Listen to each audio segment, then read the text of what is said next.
Merci, Monsieur le Président. Le titre de ce débat est tellement caricatural qu'il en est stupide. La réponse pour nous, en France, est simple.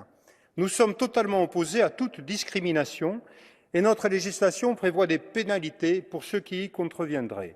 Le débat est donc clos. Le reste relève du fantasme idéologique de députés macronistes qui font passer leurs choix personnels avant la défense de l'intérêt général.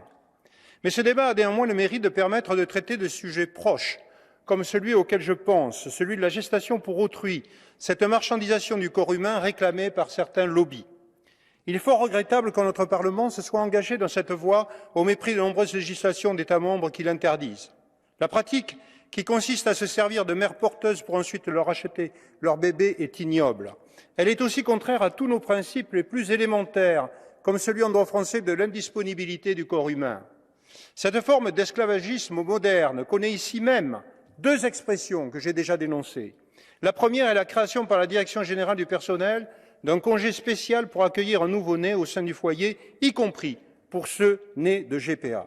La seconde est une proposition de législation intitulée Certificat européen de parentalité. Ce certificat vise en réalité à légaliser d'une façon détournée la GPA au sein de l'Union européenne. Le président Macron se dit contre la GPA, mais les eurodéputés de son camp soutiennent ce certificat, maniant ainsi le double discours permanent. Quant à nous, nous ne faiblirons pas sur la défense de l'intégrité du corps humain et des droits des enfants et nous ne céderons à aucun lobby. L'intérêt général d'abord. Je vous remercie. Monsieur Garot, do you accept the question of Mr. Acceptez-vous une question de la part de Monsieur Karleskint en carton bleu?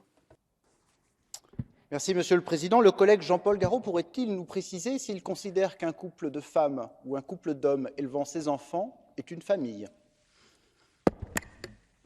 J'ai dit et dit à nouveau qu'il n'y avait aucun problème en ce qui concerne toute discrimination de quelque nature qu'elle soit. Donc je le répète, c'est la loi et il n'y a rien à ajouter à cela. J'ai traité surtout de mon sujet de la gestation pour autrui.